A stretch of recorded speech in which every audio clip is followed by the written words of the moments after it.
नमस्कार दोस्तों, मैं राहुल द्विवेदी फिर से आपका अपने वीडियो में स्वागत करता हूं। होप सो आप स्वस्थ होंगे। आज का जो वीडियो है, हम अगस्त सीरीज का एक फोर्थ आईपीओ जो आने वाला है उसके बारे में डिस्कस करेंगे, जिसका नाम है एक्सारो टाइल्स। एक्सारो टाइल्स का आईपीओ के बारे में हम डिस्कस करेंगे, उसके बारे में जानेंगे कि क्या टर्म्स एंड कंडीशन है, क्या कंपनी की कंडीशन है, फाइनेंशियल कंडीशन कैसी है और उस पर अप्लाई करना चाहिए कि नहीं करना चाहिए। So let's start today video Exxaro Tiles. एक्सा टाइल्स का जो आईपीओ है वो 4 अगस्त से स्टार्ट हो रहा है और 6 अगस्त तक ओपन है। कंपनी का जो फेस वैल्यू जो है वो 10 रुपये पर शेयर है और इसका जो प्राइस बैंड कंपनी रखा है 118 से 120 के बीच में रखा हुआ है। 125 शेयर्स जो है मिनिमम 1 लॉट के लिए है। इश्यू साइज देखेंगे तो कंपनी ने 161 करोड़ का रखा हुआ है और जिसमें से फ्रेश इशू जो है 134 करोड़ का है और जो ऑफर जो सेल है वो 26 करोड़ का है। देखेंगे तो बहुत ही छोटा आईपीओ है, 161 करोड़ का ही है और सो इसमें चांसेस है कि ओवर सब्सक्राइब ज़्यादा हो सकता है बिकॉज ऑफ कि आईपीओ साइज छोटा है। और अगर इसमें ऑफर सेल्स की बात करें तो इनके जो शेयर होल्डर है दीक्षित कुमार पटेल, उन्होंने अपने 22,38,000 जो शेयर्स है वो ऑफर फॉर सेल्स में दिए हैं। कंपनी ने एम्प्लॉय के लिए भी कोटा रखा हुआ है और इसमें उन्होंने इनको डिस्काउंट 12 रुपये का दिया है। कंपनी के अगर हम लिस्टिंग और अलॉटमेंट की बात करें तो अलॉटमेंट लगभग आपको 11 अगस्त के आसपास आ जाएगा और लिस्टिंग आपको 17 अगस्त के आसपास आ जाएगा। मिनिमम लॉट आप एक शेयर एक लॉट के लिए 125 शेयर के लिए अप्लाई कर सकते हैं, जिसका 15,000 रुपया आपको मिनिमम देना है और मैक्सिमम के लिए आप 13 लॉट के लिए अप्लाई कर सकते हैं, जिसमें 1625 शेयर है और 1,95,000 के आसपास आपको इसको देना है। एक्साटाइल की प्रमोटर की होल्डिंग देखें तो 56% जो है उन्होंने उनकी होल्डिंग है अभी रिसेंटली और 42.50 पोस्ट आईपीओ के बाद उनकी होल्डिंग रहेगी। फिर इसके बाद इनका जो आईपीओ का डिस्ट्रीब्यूशन देखे तो क्यूआईबी के लिए 25%, बहुत ही कम उन्होंने डिस्ट्रीब्यूशन रखा है क्यूआई के लिए, और रिटेल के लिए 35 रिटेल के लिए उन्होंने 40% रखा हुआ है और नॉन इन्वेस्टमेंट के लिए 35% रखा हुआ है। तो क्यूआईबी के लिए आपका 25% और जो रखा है वो बहुत ही कम है एज कम्पेयर टू आप जो आईपीओ अभी रिसेंट ओपन हुए उनके साथ। तो एक ये आप कह सकते हैं एक रेड फ्लैग है आपके लिए। इनकॉर्पोरेशन जो है कंपनी का 2008 में हुआ था। एक्सारो टाइल्स जो है ये इनका जो बिजनेस है वो एक ग्लेजेड वर्टिफाइड टाइल्स जो होती है उसके हिसाब से है और डबल चार्ज वर्टिफाइड टाइल्स, ये दो सेगमेंट में ये लोग जो कंपनी है ये काम करती है और इसमें 1000 डिफरेंट डिज़ाइन की टाइल्स इनके पास है। फिर कुछ जो इसमें 6 साइजेस है, topaz series, Galaxy series, high gloss series, इस टाइप के कुछ प्रोडक्ट्स उनके पास हैं। ये जो इनके जो प्रोडक्ट्स है वो इंफ्रास्ट्रक्चर प्रोजेक्ट में ज़्यादा यूज़ होते हैं। लार्ज इंफ्रास्ट्रक्चर प्रोडक्ट जैसे रेजिडेंशियल हो गया, educational, commercials, hotels, hospitals, government, यहाँ सब जगह पे उनका ये क्या बोलते हैं टाइल्स यूज़ होती है। बिल्डर्स के साथ इनका टाइप रहता है, डेवलपर के साथ रहता है, रीजनल इंस्टीट्यूशन के साथ टाइप होता है, तो उनके साथ अपना इनका कामकाज है।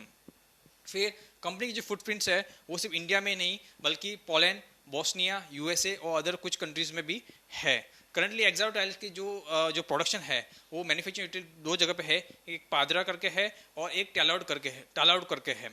इसमें इनका 1,32,000 स्क्वायर मीटर पर एनम, मतलब इतना वो लोग प्रोडक्शन कैपेसिटी इनकी है। और इनको जो 6 डिस्प्ले सेंटर है इनके पास जो इन 6 सिटीज़ और 2 मार्केटिंग सेंटर है, 2 मार्केटिंग ऑफिसेज है, वो है दिल्ली में है और मोरबी में है।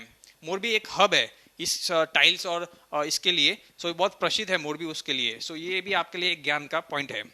सो इसमें अगर इंपॉर्टेंट डिटेल देखें तो कंपनी के पास 2000 रजिस्टर्ड डीलर्स है, 27 स्टेट्स में इनका फुटप्रिंट है। इंडिया में इंटरनेशनल मार्केट में भी एक्सपोर्ट करती है, लगभग 13 कंट्रीज में एक्सपोर्ट करती है। 6 सिटीज़ में इनके डिस्प्ले काउंटर है, मोरबी और दिल्ली में इनका मार्केटिंग ऑफिस है और लार्जेस्ट प्लांट इनके पास ग्लेजर वर्टिफाइड का है इन इंडिया में। मतलब ये जो ग्लेजर वर्टिफाइड जो टाइल्स है उसमें ये लार्जेस्ट है। कंपनी के प्रमोटर में देखें तो मुकेश कुमार पटेल है, किरण कुमार पटेल है, दिनेश भाई पटेल है, रमेश भाई पटेल है, ये सब कंपनी के प्रमोटर है। तो आप देख सकते हैं कि पटेल फैमिली का इसमें बहुत बड़ा इन्फ्लुएंस है।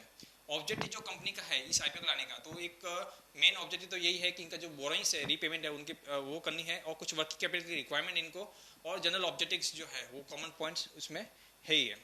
फिर इसमें एक्सारो टाइल्स के फाइनेंशियल्स की बात करें तो कंपनी ने जो अपना ईपीएस जो एवरेज दिया है वो 3.83 के हिसाब से है, रिटर्न ऑन नेटवर्थ 10.73 के % के हिसाब से, और जो एनएवी इनकी जो आती है 31 मार्च 21 की वो 38.20 के आसपास आती है। फाइनेंशियल्स को हम अगर और कंपेयर करें तो 2018 में इनके जो असेट साइड में कंपेयर करें तो 2018 में 369 करोड़ के एसेट थे, 2019 में 357 के एसेट थे, और 2020 में 385 करोड़ के एसेट थे, और 2021 में 369 करोड़ के एसेट थे। मतलब आप असेट साइड में देखें तो लगभग फ्लैट रोबस्ट रहा है, कोई ज़्यादा चेंजेस नहीं है ज़्यादा। रेवेन्यू में देखें तो 221 करोड़ का 2018 में रेवेन्यू था, 2019 में 244 करोड़ का रेवेन्यू था, 2020 में 244 का रेवेन्यू था। मतलब ये थोड़ा ये भी एक रेड फ्लैग है कि सेम रेवेन्यू कैसे हो सकता है। और 2021 में 260 करोड़ का रेवेन्यू था, बिकॉज 2020 में क्या था कि कोरोना पेंडेमिक आ गया था, तो सेम रेवेन्यू होना थोड़ा वो डाउटफुल लगता है।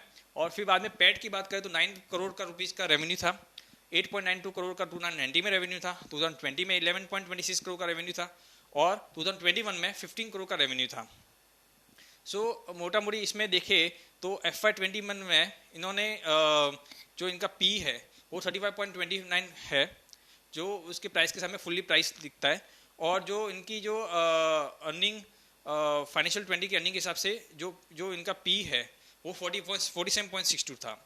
तो अगर इनके पीएस कंपनी से कंपेयर करें, जो एकदम एग्जैक्ट पीयर्स नहीं है बट फिर भी इसमें आता है कजारिया सेरामिक्स आता है, ग्रेनिटो एशियन ग्रेनिटो आता है, सोमानी सेरामिक्स आता है, ओरिएंट बेल आता है, और मुर्देश्वर सेरामिक्स आता है। ये सब लिस्टेड पीयर्स है जिनकी करंटली पी जो है 52.43 आती है, 12.23 आती है, 43.73 और 39.32 है।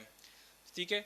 और इसके बाद हम अगर कंपनी के रिव्यू पॉइंट्स पे आते हैं कि कंपनी में इन्वेस्ट करना चाहिए नहीं करना चाहिए, तो एक तो इसमें माइनस पॉइंट यही है कि प्लस पॉइंट तो हमने आपको बता दिया कि इसमें कंपनी की स्ट्रेंथ कितनी है।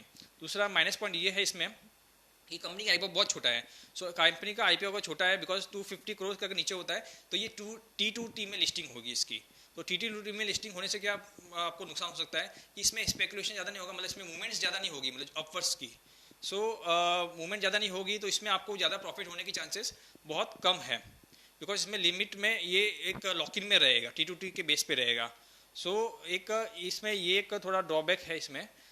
तो और दूसरा क्या है कि प्रॉफिट जो है इनका FY21 का जो आपने कंपेयर किया 2021 में, वो प्रॉफिट उनका बढ़ा, बट जिस टाइम तो इंफ्रास्ट्रक्चर के मतलब रेजिडेंस प्रोजेक्ट तो बहुत चल ही नहीं रहे हैं, भले सेल हो रहा है बट अभी तक कोई प्रोडक्शन में इतनी स्पीड नहीं थी, तो इतना प्रॉफिट डबल होना वो भी थोड़ा एक डाउटफुल लगता है।